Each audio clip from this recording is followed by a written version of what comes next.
Welcome to What We Did Before. Today we're exploring what we did before phones. In 2026, something strange is happening. People are buying landline phones again. They're swapping their smartphones for dumb phones. They're deleting WhatsApp, TikTok, Snapchat, and going back to a way that once was. It may be well within living memory that we knew how to exist without smartphones, but would you know how to exist without yours now? Perhaps we need a reminder of what life was like before smartphones.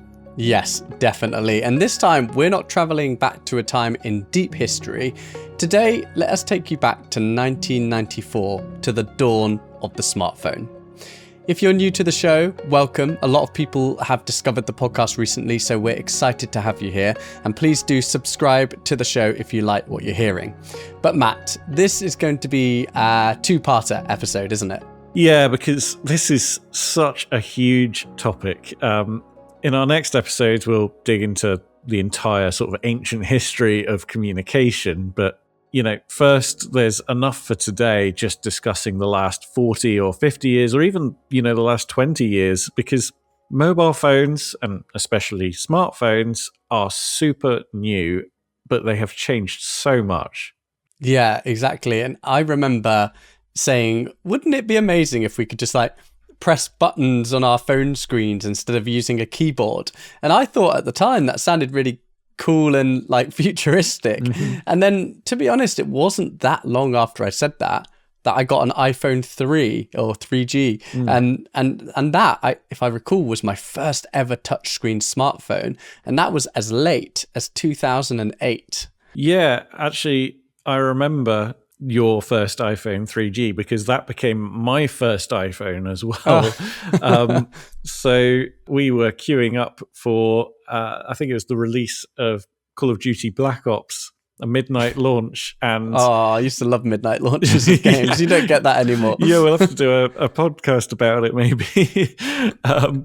You had just smashed the screen of your iPhone and you were like, I'm going to buy an iPhone 4S on contract anyway, so it's fine. And that will become a recurring theme later in the episode, by the way, me smashing phone screens. But sorry, go ahead. And you were like, if you want to try and fix it, you can just buy me a copy of Call of Duty Black Ops and have it if you want. What a bargain. Yeah, so I got it. I learned how to fix phone screens. I then ended up having a small business running, fixing iPhone screens. And I got my first iPhone out of it. And then we also played Call of Duty. So win-win-win. So you owe your first career to me, really? Yeah. In some ways, I am indebted to you, Ollie. But before that, I had pocket PCs and palm-top computers and just like a normal mobile phone. But we'll get into that sort of thing later, maybe.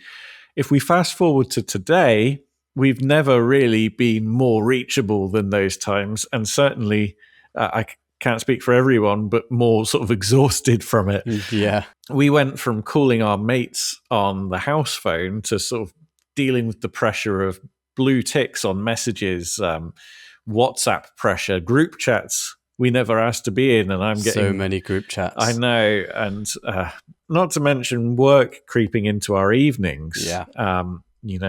After 5, you're still reachable. If there's an emergency, it's not like, they're not at work anymore. It's like, actually, we can just send them a message. But this isn't how humans evolved to communicate. Yeah, and don't forget doom scrolling at 11 p.m. That's new, and it's not great. Yeah, or 3 a.m. as the case may be. Maybe not for us at our age. No, I'm an old man. I don't stay up that late. Yeah, true. I'm the same. I'm in bed by 10 these days. But this brings sort of a whole other element into the discussion, actually, which is that phones aren't really phones anymore, and it's certainly not the primary purpose of our phones. I think the last phone call I made was over a week ago, and I hate having them now. yeah, me too. I mean, how could they phone me without texting me first to warn me that they were going to phone me? Yeah, it's like, prepare yourself. You're going to have to speak to another human being.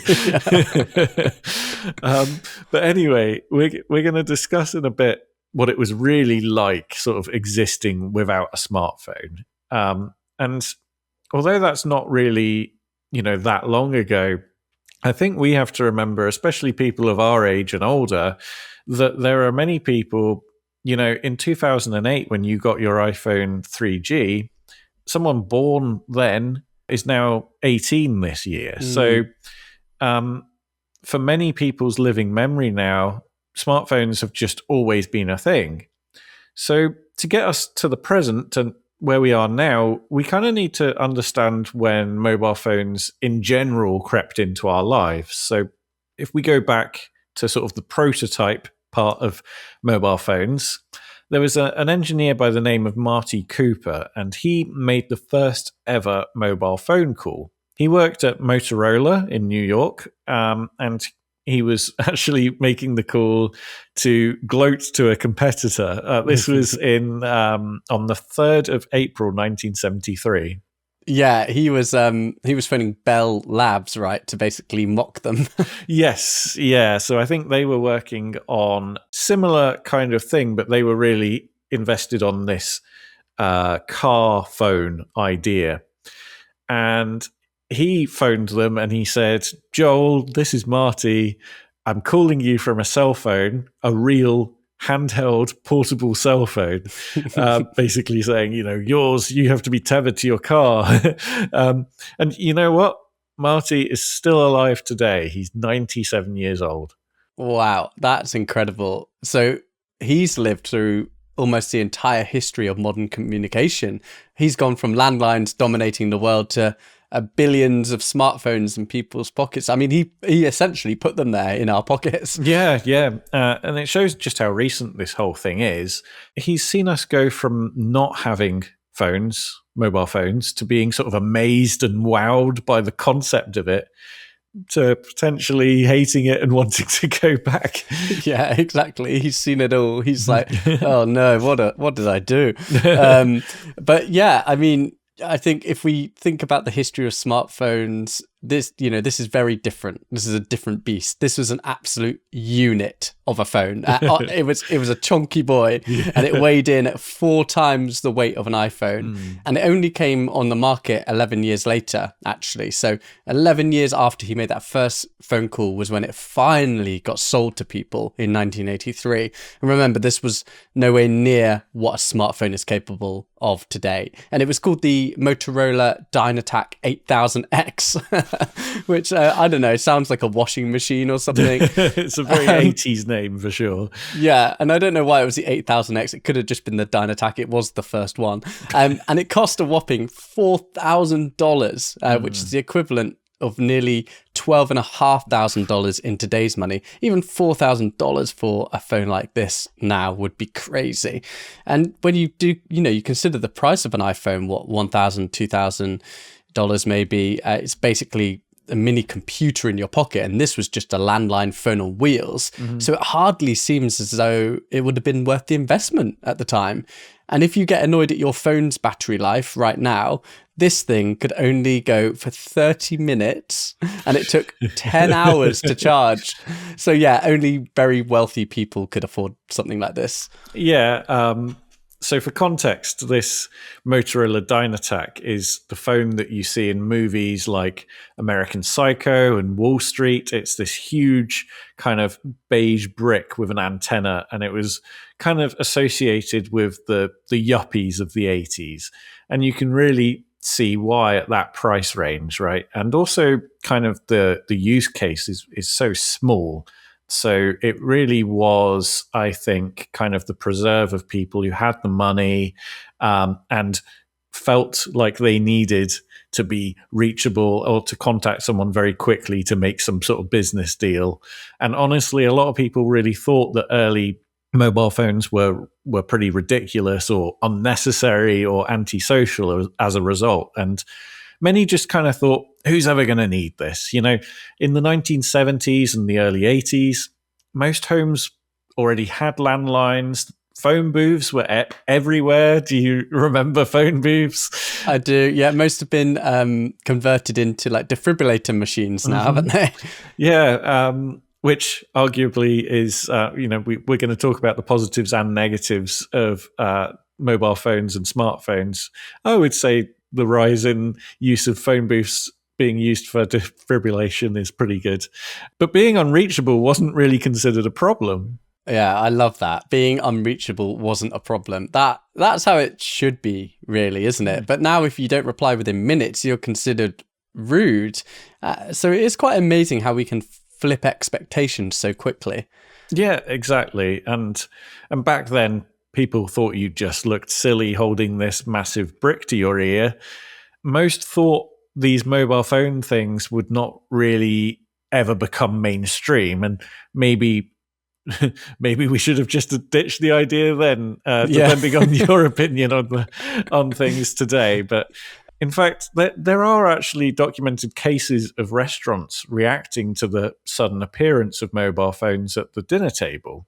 So, for instance, in the US in the 1990s, the Ivy restaurant banned mobile phones. This was a celebrity restaurant in Los Angeles. So the restaurant began asking customers not to use them at the table, and staff sometimes even asked people to leave the dining room to take calls. Right. Why is that? Well, they were considered disruptive and rude in a quiet dining environment. And actually, I totally get that. I still find that to be the case, to be honest. Well, especially the size of the things and the fact that it wasn't texting, right? They were speaking out loud, and I guess you maybe spoke louder as well because the phone call quality wouldn't have been as good, so you had to be clearly heard. So yeah, I can imagine it wasn't the most pleasant dining experience. This might not be a reference that all of our listeners will understand or remember, but you remember Dom Jolly, the, I'm on the phone thing, Trigger Happy TV, and he had this huge phone that was like this big. I think I now get where this kind of joke comes from, because I always found it a bit like silly, but I think he was just referencing probably these kind of obnoxious or seemingly obnoxious people in the 80s and early 90s at restaurants and stuff, using this bizarre thing and talking loudly into it when everyone's just trying to have a nice meal. But according to sort of the reports at the time, the diners were complaining that hearing someone conducting business calls during dinner ruined the atmosphere, and I actually totally get that. The issue became widely discussed in newspapers, and some etiquette writers argued that mobile phones were the new smoking, something that needed to be restricted in public places. But alas, here we are taking pictures of our food, not speaking to each other at the restaurant table, carrying our phones with us around the house, room to room.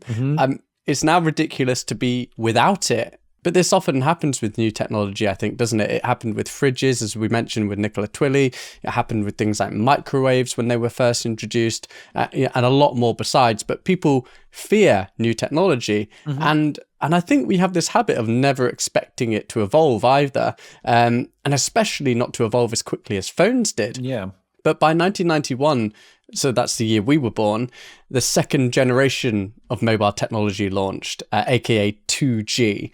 And this actually marked the transition from analog, so 1G, to digital. So we had, encryption, clearer voice calls were possible. We had SMS text messaging, and we also had some basic data services around this time as well. I didn't realize that the basic data came sort of that early, actually. I do remember using 2G, like WAP internet in the early 2000s, but that's amazingly early. And actually, we're sort of approaching the end of an era with 2G. Many networks are shutting it down now, and there's plans for a complete switch off in the UK by 2033. Wow, that's soon, isn't it? And so by 2033 then, those old phones really will have earned their place in museums, because I always find it hilarious that they're already being showcased in some. But when you do look in the cabinet, they do look like ancient artifacts. But yeah, by 2033, sorry, when 2G shut down, they will have earned their place. But anyway, 2G phones, they brought the price and the accessibility of mobile phones down a lot. So by the mid to late 1990s, entry-level handsets dropped to around 100 or 200 pounds, somewhere in between that region. So a big difference from the Dynatac. And by the late 90s, some were actually free on contract. So that's how I paid for my iPhone. And as a result, teenagers got their hands on them. And then by 1997, you could play Snake on your Nokia if you wanted to. Just 3 years before the iconic Nokia 3310 came out. Oh, I did love playing Snake. And yeah, it was amazing and quite revolutionary, I guess, at the time, but just amazing how easily amused we were just all playing this.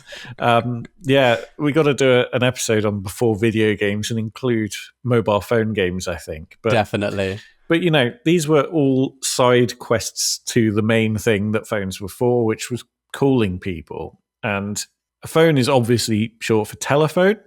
Telephone comes from Greek roots, so tele, meaning far or distant, and phone meaning voice or sound. So it literally means distant voice or sound from far away. And that really doesn't sum up smartphones of today with cameras, GPS, internet, you name it. Yeah, and without the touchscreen, I think it would surprise a lot of the younger generation, the lengths that we had to go to just to write a text. So I wonder if muscle memory would kick in if I was given an old phone now. But yeah, the reason text speech became a thing, where we shortened words like you to just the letter U, was because it was just such a pain writing things out in full. Yeah, exactly. And there's a interesting fact. If you wanted to write the word telephone, you'd have to click the buttons on your keyboard 18 times, since you were just working with 9 buttons, and you had to press one button multiple times to cycle through the letters. But this text speak, not to mention it being quicker, it was also just cheaper for us to write this way. Most of us had pay-as-you-go contracts, at least in our generation, and a single SMS message length is a maximum of 160 characters. So if you sent a message with just one more character at 161, it would charge you for 2 SMSs, which is not ideal when you're a poor student. So yeah, CUL8R. Those were the days. They really were. Even if teachers and journalists in the early 2000s were worried that texting shorthand would destroy the English language. But I think that those worries have not gone away with social media. But actually, at the time, it became a huge media debate, didn't it? Like, genuinely. But surprisingly, linguists today generally say the opposite, that texting like this actually encouraged creativity within language. Yeah, that's interesting. And also, I think it was like in the early 2010s sometime. So in the era of smartphones, one of the Oxford words of the year was the crying laughing emoji. No way. Yeah, so like not a word at all, but it was at this time, when people were starting to use emojis quite a lot and stuff. Yeah, you say it's not a word, but I use the laughing, crying emoji probably just as frequently as any other word in my lexicon. So maybe it does count. Yeah, maybe, but you don't use it in the real world, presumably. You don't say, oh, crying, laughing emoji. Yeah, I do, so that I don't have to show real emotion. Oh, it's much more efficient that way. Yeah. Yeah. Okay. Crying, laughing face. Yes. So anyway, phones back then, in the early 2000s, they were pretty unique. Every smartphone now just looks like a variation of the same black slab, a black mirror, and that's actually where the show gets its name from, but I digress. There were so many different styles that you could choose from. Like, one of my friends had this old Nokia 7600 that was, I don't know how to describe the shape. It was kind of like this diamond or teardrop shape, and the buttons ran around the edges of the screen. Yeah, it was wildly impractical. Yes, I can see why I can see why it didn't catch on. Yeah, I had a Nokia N-Gage, which was one of the first serious attempts to merge a mobile phone with a handheld gaming console, which I thought was so cool at the time because I loved my Game Boy. I spent a lot of time on that Nintendo, but a lot of people didn't agree that it was cool. Yeah. Yeah, I think a lot of people thought it was very weird. It doesn't look actually that different to like a handheld gaming console that you'd see today. And because of that, it made making calls like look really, really weird, which is another reason why I think people thought it wasn't that cool. So you kind of had to hold it to your ear tilted on its thin side. So you had like this really wide bit sticking out in the palm of your hands. So yeah, I got mocked for that. But anyway, I fell over doing the paper round and cracked the screen, as seems to be a habit of mine, apparently, according to the iPhone 3G memory that you just brought up. So yeah, that was a sad day for the N-Gage. Yeah. Well, the screens back then were not like this Gorilla Glass or whatever it's even called these days. They were a lot more kind of fragile. Yeah. Although we do talk about like the Nokia 3310 being like an indestructible brick, but generally speaking, these things did break, and it's interesting that you didn't get the screen for your N-Gage fixed. Well, yeah, clearly I just like to just throw things away or trade them in for Call of Duty. But back then, actually, you didn't really have this abundance of screen repair shops like you do now. You know, they're basically on every street corner now, like iSmash or whatever they're called. But when we were young, I don't really remember seeing a single one. Do you? No, you don't. And also, I don't think the expertise of doing it or the parts were really available. I'm sure there'll be people in the comments that might say, well, actually, I was fixing a Nokia 3310 in, the early 2000s. But generally speaking, I guess we didn't have YouTube, so people couldn't learn from other people doing it. Well, that's how you've set up your business, because there weren't other reputable companies doing it. Not that you weren't reputable. Yeah, that's true. Yeah. I positioned myself as a uniquely unreputable option for people. Yeah. And they loved it. Yes. No, I mean, the reason why it was a thing for me, or the reason why I was able to do it for a while, is because I think a number of things back then. Phones weren't quite so prevalent.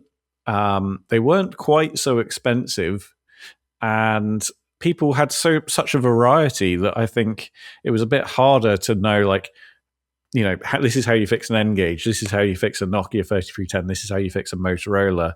But anyway, when we go back to that time, not only were there the N-Gages and the teardrop shapes and these clamshells and slides, there were also flip phones, which are kind of making a bit of a comeback. And also, there were phones like the Samsung SPH N270, which was inspired by the Matrix films. Yeah. And this was really cool. It had like a spring-loaded sliding design and these Matrix-style green lights. I loved the image of the future in the 2000s. I know, that's what we imagined the future was going to be like, and it ended up being like really, boring. Yes, yeah. There's actually a name for this, if anyone's interested, for this design style of the futuristic design of the 2000s, and it's called Frutiger Aero. I highly recommend looking this up if you want a bit of a nostalgia hit. Frutiger Aero. It's like, the design style of these old phones and Windows XP.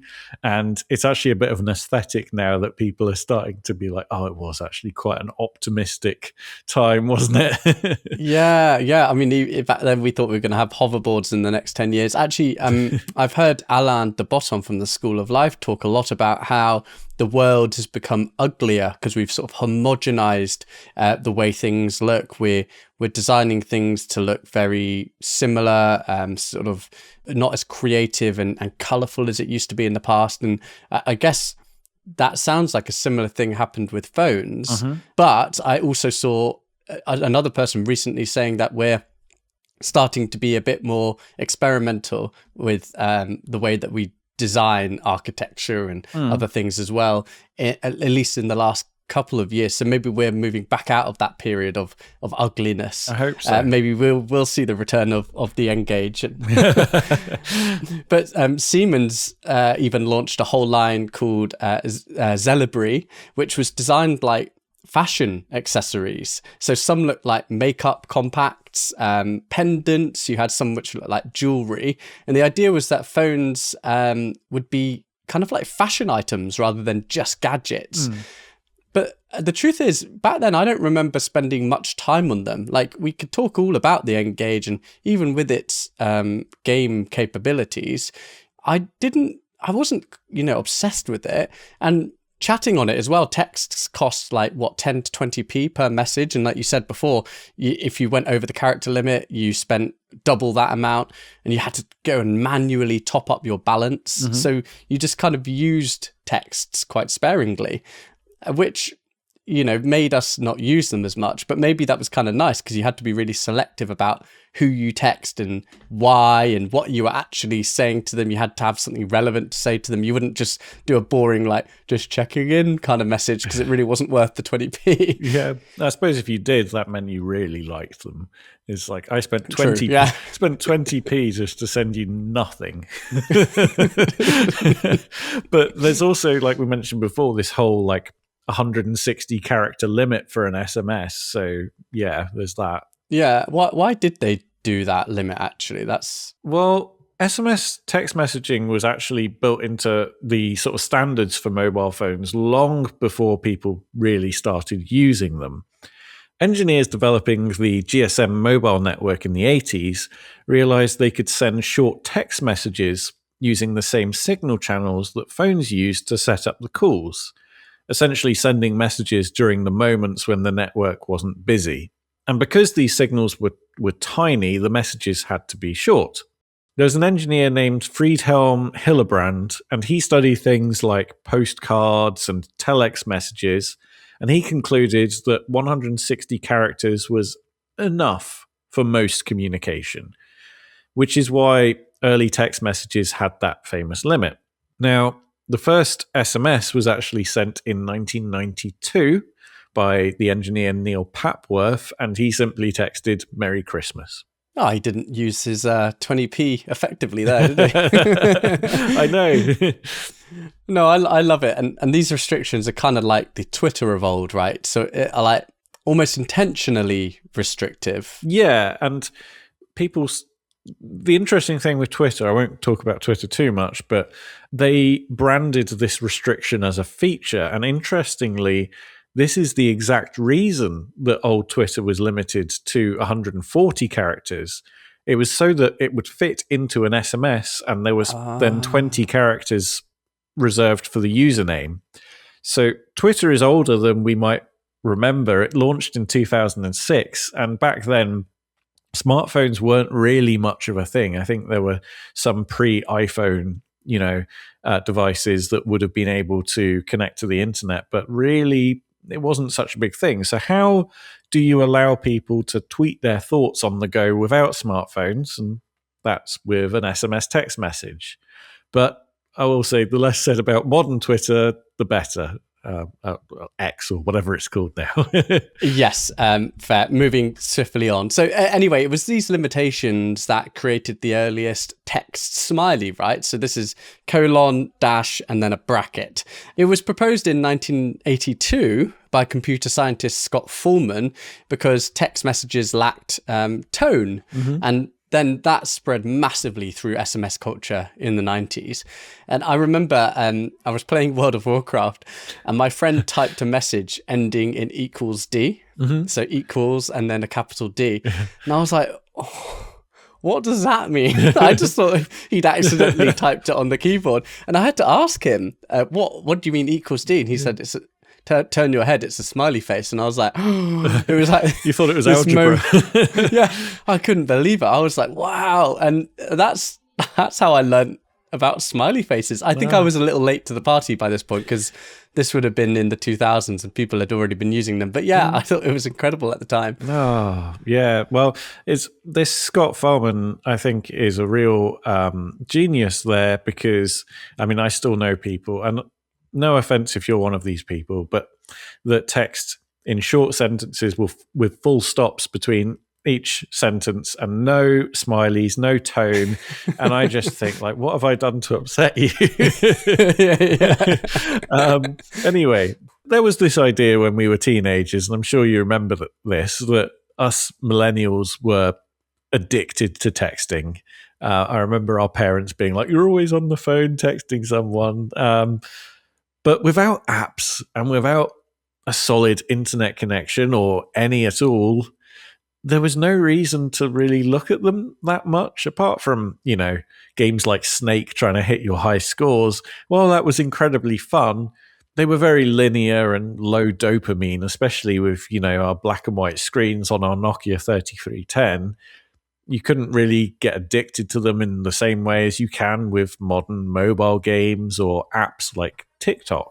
Well, yeah, and let's not even get into the advent of the infinite scroll, which is what made apps so addictive. The fact that there's, never an end when you're scrolling through your social media feeds. Even the engineer who invented the infinite scroll says it was one of the worst things ever invented. He really deeply regrets it.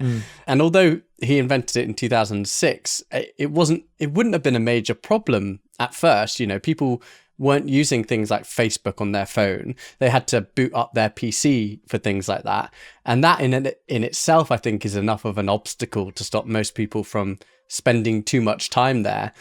Not everyone, mind you. There were still lots of people who spent far too much time on Facebook on their PC, but still, you couldn't easily take your desktop PC to bed with you or out and about with you. Yeah. And laptops really were only just getting going as well. Yeah, that's true. I mean, people had laptops then, but, it was a very different time. And actually, before laptops is potentially a good episode. So before computers, but, let's not forget also an obsolete business from our sort of generation, which was the ringtone business.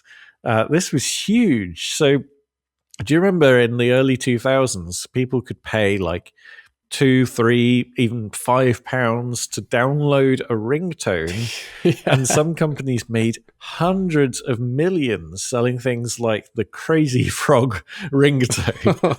Oh God, not Crazy Frog. Yeah. Horrendous. It was awful. What a strange Why time. did that capture everybody's imagination? What a weird thing for everybody to become obsessed with. Yeah, I mean, it's you can kind of see that the progression from Crazy Frog to now in meme culture. I think it's not that obscure, but when you look back at it in the lens of today, it's like, oh God, what were we all thinking? I mean, I thought it was cringy and horrible back then. Obviously I was better than everyone on that. But well, for anyone who doesn't know Crazy Frog, we will not play it for you right now because that's just not bearable. But yeah, go away and Google it maybe. Yeah. But there were also, these polyphonic versions of pop songs and custom tones. I think people could get things where there was like an Arnold Schwarzenegger impersonator saying something as your ringtone, that kind of thing. Anything and everything. And at one point, ringtone sales were worth more than the entire global music industry's digital downloads. Wow. Yeah. That's insane. Yeah, it's pretty mad. I mean, obviously, we're talking about a time when the digital downloads probably weren't as high as they are now. We're talking about, the mid 2000s or so. But still, it's still an obscene statistic. And there's something else too that existed back when texts and calls were expensive. And like you just didn't have unlimited everything, like when you buy a contract now, pretty much everything's unlimited. Yeah. And that was the missed cool code culture. I never used this personally, but I found out about this in a lot. It happened more in countries where calls were particularly expensive, but in many countries, people used missed calls as signals to avoid paying for text. So as an example, if you left a single missed call on someone's phone, it means I arrived safely, for instance. If you left 2, it means call me back. And if you left 3, it means I'm outside your house, something like that. Yeah. And so, this was, a lot of the time where calls or texts were expensive. And it was basically a free way of sort of using the phone network itself to give people messages. So you would phone them and immediately hang up, so there was no risk of them actually answering. Yeah, I actually remember doing this. So we used to call it a one ringer because you just let it ring once and then just hang up. And I'm not sure if everyone did, but it was how people in my family and some of my friends would tell each other a simple message for free, like, I'll pick you up from school later, I'll one ringer you when I'm outside. Yeah. Oh, maybe I did use it actually, and now you mention it. Yeah, I'm not sure if it was kind of an obscure thing that just our family did or what, but obviously plenty of people did, as you mentioned. But it's certainly something that I don't miss from those times. I would forget what the purpose of the missed call was. Like the day would go by, I'd get a missed call from my mum or something, and I'd be like, oh, I have to call her back now. And it just completely ruined the point. And then I was the one who was charged for her wanting to speak to me. Yeah. Oh, yeah. People did used to do that. They'd one ringer you so that you would phone them back and use your credit. And you're like, hold on a minute, I've been scammed by my own friend. It was so annoying. I knew some people that did that sort of thing. And they were just like, oh, yeah, I'm poor. I don't want... It's like, so am I. Yeah. But, it's something that I don't miss. And we have to not forget, we don't want to be looking at this purely with rose-tinted glasses. Yes. There are reasons why we have all of the innovations that we do now, and WhatsApp and iMessage and everything else are certainly more convenient from this point of view, and free as long as you have the data. But let's take this trip down memory lane one step further back in time, back to old landlines. So I remember a time when I have no idea how I did this, because I memorized all of my best friends' landline numbers and my family's, and I'd regularly call their house. Usually their mum or dad would pick up, obviously, and they'd transfer me to my mate, but calls were short and quick and usually just made so you could arrange a meetup or something like that. Back then, communication belonged to a place. The house phone, the office phone, the pay phone on the street corner. Today's communication kind of belongs to the person. Yeah, and if you got a busy tone back in those days because someone was on the line already, you just had to, wait. Yeah, I guess. Yeah, it was so annoying. Like if I if I knew someone who also had siblings, and I was trying to get in contact with them, but their sister was on the phone for 2 hours with her boyfriend or something like that. And I'd be like, oh, for God's sake, I just want to just tell my mate that I'm going to the park later or something. But do you remember if you picked up the landline to make a call and someone was using the internet, you'd get that dial-up sound in your ear? Yeah. And that could even cause your internet to drop out if you were using the internet on the PC and someone in your house tried to use the phone while you were using dial-up. It was so annoying. Yeah, I lived in a family with 4 siblings, so you can imagine the many arguments that came about because of those limitations. And, you were really limited by the tech back then. Those limitations have now been stripped away, which in many ways is a really good thing. Maybe not always for the better. But there was definitely a dark side to the landline days. It's quite bad now being phoned by a scammer or even just a marketer, but at least it pops up on your phone screen as a potential scam and you can just easily block the number or ignore the call. It was really frustrating though, back in the days of the landline, having your very loud landline phone ringing out through the house only to pick it up to a scammer. Yeah. Oh, so annoying. Yeah, I would remember we'd be watching something on TV and the phone would ring. I think our main phone was in like the hallway and it would be ringing and one of us would have to get up and pick it up. And then it would just be like a scammer or a cold caller trying to sell you something. It's like, I got up for this. Yeah, I had to do effort. Yes. And this was particularly bad before caller ID became common.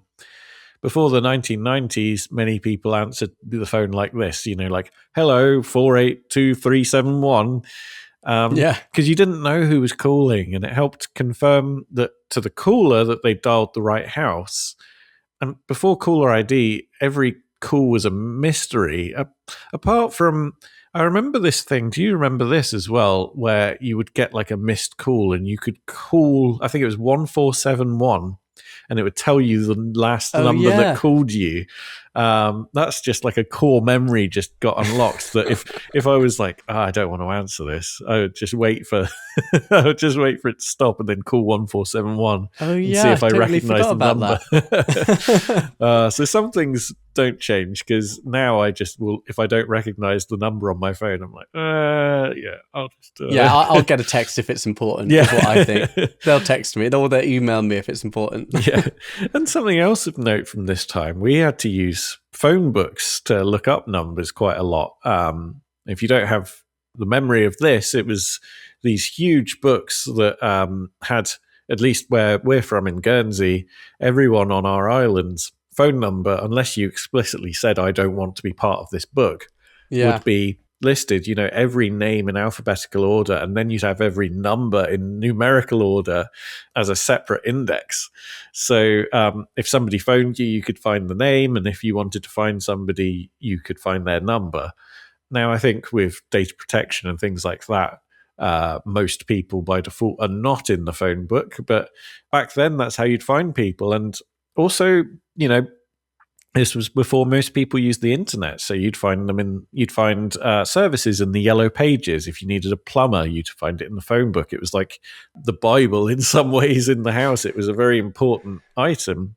And I wondered how many young people have even ever flicked through the pages of a phone book or wandered over to the yellow pages.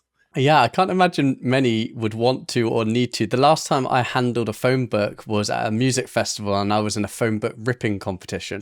And I've heard of 2-year-olds now getting hold of like a book, not a phone book, but any old book, and swiping because iPads have become so ingrained in their consciousness. So yeah, flipping pages doesn't, of a phone book, probably not. Wow, that's yeah, that shows how much that is actually changing sort of neural behavior of people. Yeah. And I mean, as a 2-year-old, if that's their main experience of something of that shape, you can kind of understand it. But something else interesting, during this time, we spoke about a company before that was creating car phones. So people were renting car phones. These were huge devices installed in cars. So this was before handheld mobile phones became affordable. These would often be used by salespeople or doctors or business executives, those types of people. You could drive around, and whether you're a passenger or driving, I don't know if you were supposed to when you were driving, you could speak to people. You could even rent them by the day for business trips. Actually, mobile phones have their roots in car phones. So the very first wireless phone call was made from a car in 1946, and that was from the front seat of a Chrysler. And it was heavy. This thing, it weighed around 35 kilos, so it filled the car's trunk. And the company behind it was Galvin Manufacturing, which later became Motorola. Oh. And they were already pioneers in car electronics, having invented one of the first successful car radios. And during World War II, they also built something called the Handy Talkie, which was a handheld two-way radio used by the US military. And it basically paved the way for mobile phones decades later. That's amazing. And it's something that I'd not really thought about. Actually, one of my first mobile phones was a Motorola, and it combines the the words motor for a motor car and Ola, which was a popular suffix for sound-related products at the time.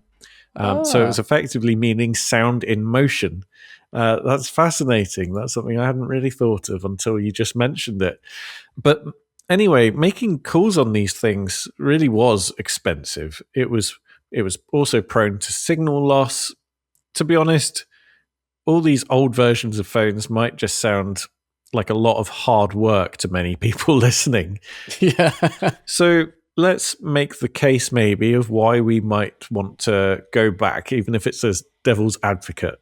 Yeah, well, it's a good point to make, because people are doing digital detoxes more than ever, right? Like I said at the start, people are buying these things called dumb phones, which are basically just phones, if you're going to be in the 2000s. But they're phones with very limited functionality. People are also setting screen time limits. They're deleting apps. They're even reinstalling landline phones.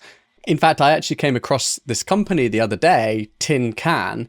Unfortunately, I think they only ship in the US, because I'd love to have one myself, but they make tin can landline phones for kids. It's quite a cool premise. Basically, the idea is to help parents keep their kids off of smartphones and all the dangers of unfettered access to the internet. And so Tin Can just lets kids call approved contacts like friends or grandparents, and then parents control the contact list through an app. So you just have that same experience of just having to ring somebody on the landline, but you don't have the experience of dealing with scammers. Oh, that's quite nice. Yeah, I remember being a kid actually and making the tin can phones, and I remember thinking how cool it would be to me and my friend who lived I don't know, let's say half a mile away, we could make a really long string and we could talk to each other in our bedrooms. And I really thought that's the way that we could do it. It'd be really cool to be at home and be able to just talk to my mate. And now it's just insane what you can do. And it is a cool idea. And dumb phones in general have really interested me. I've actually installed an app on my phone that's supposed to sort of turn it into a bit of a dumb smartphone.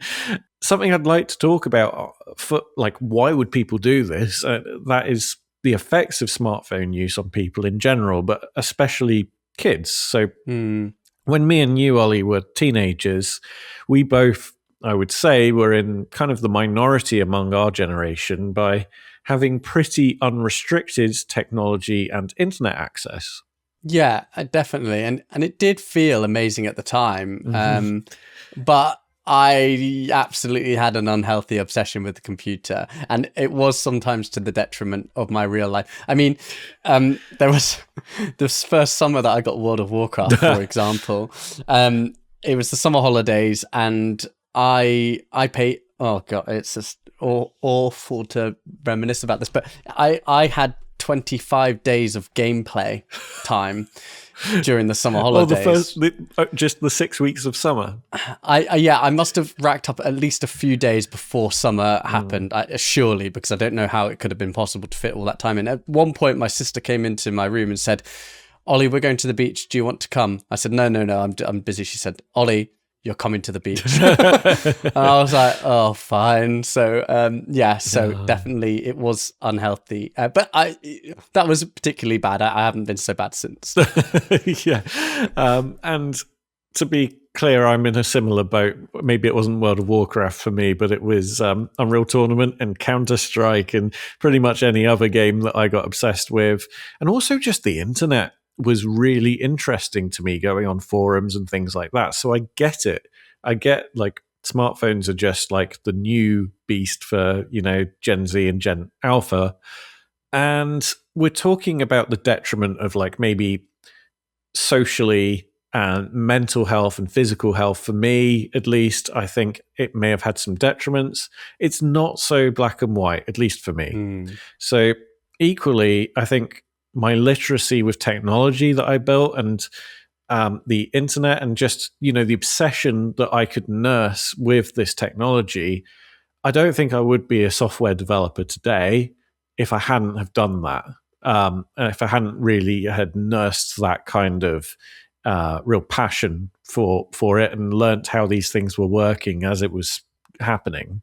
Yeah, I agree. I don't know if I'd be able to be a podcast producer like I am today without all of those skills that I learned from being so obsessed with technology. And all of that has come in super handy now that we've moved into an era where phones and tech are more dominant than ever. We couldn't have predicted that, so we weren't making some educated bet. Yeah. We were just addicted. Yeah. But it really did help us. So yeah, you're certainly right. It's not as black and white as saying it's good or it's bad. And so how does this all translate to today? Well, there are studies that show that smartphone ownership at the age of 12 was associated with increased risks of depression, obesity, insufficient sleep, reduced cognitive performance even. And so with unfettered access to these devices, they're being affected negatively. And it's not just kids. There are studies that show over a quarter of adults displaying behaviors consistent with behavioral addiction to their phones, and linking them to mental health issues and even structural changes in the brain's reward pathways as well. Yeah, I mean, that's crazy to consider, right? That it's observable that there are structural changes in your brain's reward pathways. Like, you are rewiring your brain to seek reward and pleasure and dopaminergic kind of responses by using these things. So it kind of makes you think, like, well, why are we doing this? And on the other hand, society has been made increasingly kind of difficult or even impossible to function in without a smartphone. Yes. Often setting up household devices requires an internet connection at some point in the journey, or an email address or a phone number or an app. It might not require it, but it might make it easier. And many workplaces require you to have a smartphone to be contactable, to join their WhatsApp, or to download an app, to register for some internal systems for their two-factor authentication, these kind of things. And also smartphone and social media literacy to a different degree, but definitely smartphone and technology literacy is simply necessary for a huge portion of the way today's world works. So you really don't want to be cutting off kids from learning about these things. There are also electronic ID cards in many countries, with the UK planning to roll theirs out. And while it's now voluntary, that had been planned to be made mandatory. So if you think about old people or people who just want to not use smartphones, you're really excluding people from doing things that potentially you need to do to just exist. Yeah. Bank branches are closing. They're pushing people more and more towards dependence on banking apps. Even if you just want to use some tech and have a PC, that may more often require a smartphone for, again, two-factor authentication becoming the norm. Not to mention checking into flights online and having your boarding pass on your phone. Some airlines like Ryanair even penalize you for checking in at the airport. Of course they do. But yeah, despite the negatives to smartphone overuse, the fact that sometimes you'll just go to the pub or a restaurant and people are mentally checked out, you can't just reject modernity. Like, I've always considered, I would love to do a week without my phone, but actually it'd be hugely detrimental to my business and to loads of other areas of my life as well. So locking it away in a cupboard isn't that feasible, I don't think. No, and I've kind of unfortunately come to a similar conclusion. And of course, if you can do this, then respect to you. But for many of us, the reason that these phones got so big and these smartphones became such a thing is because, and the reason why we were so willing to give up our privacy and everything else is convenience. And that convenience is so ingrained in life that not having it or not using it could be a real disadvantage. So in so many ways, let's think about like a few examples. One is, could you imagine going on a long distance trip the old fashioned way without real-time flight updates on your phone, or if you're driving without Google Maps? Yeah, you could use a dedicated sat nav or a paper map, but these are often just not as good, and it's another device or thing to carry and another thing to break or lose. Yeah, not to mention, the pain of not being able to check in with your family. Like that is something that people long for. It's why Facebook became so popular. People finally could check in with people they hadn't heard from in years. Yeah. And if you go down this dumb phone and dumb devices route, it's just harder, unquestionably harder. Like, we make things like this because it makes our lives easier. It has other knock-on effects, as we discussed, and so there's really no there's no good with that. There's a yin and yang to everything, isn't there? Yeah. But if you go for a dumb phone, you may have to carry the phone, then a separate camera, then a sat nav, a wallet, MP3 player, just to have some of the functionality that your iPhone had before, and still you're going to be that person that can't be included in WhatsApp groups. Yeah. And so perhaps you socially miss out on things as a result. Yeah, that's true. I think that the advantages that we have from this probably do outweigh the disadvantages, but I think that we could have a healthier relationship with them.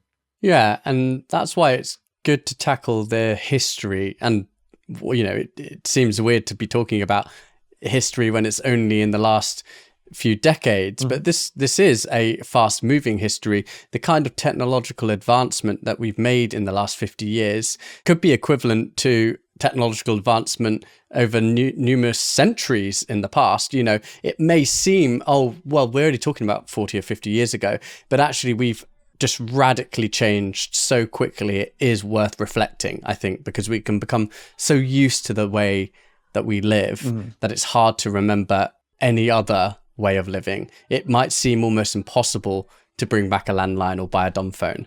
We might ask ourselves, how could we really live without them? Well, our ancestors did it for a very long time, right? Not just no smartphones, no phones at all, no instant communication. Yeah, it seems absurd. And as you were saying before, it is very new, but it has been such a huge societal shift that we can't really imagine living without them. And the reality is that 50 years ago, we didn't know about mobile phones. 20 or 30 years ago, we didn't know about smartphones. So how did our ancestors do it? What did we do before phones existed at all? Well, that's what we're going to be tackling in our next episode. Yes, this was too big of a topic to cover in one single episode, as you've discovered from listening. So we're going to be looking at the ancient communication methods of our ancestors, from Morse code to carrier pigeons to smoke signals, and a time when leaving home often meant silence for weeks, for months, sometimes years. Thank you for listening to What We Did Before. I'm Ollie. And I'm Matt, and please do subscribe to the show if you like what we're doing, and comment if you have any opinions on whether phones have been a good thing, whether they're a bad thing, and we will see you again next time. Bye-bye. Bye-bye.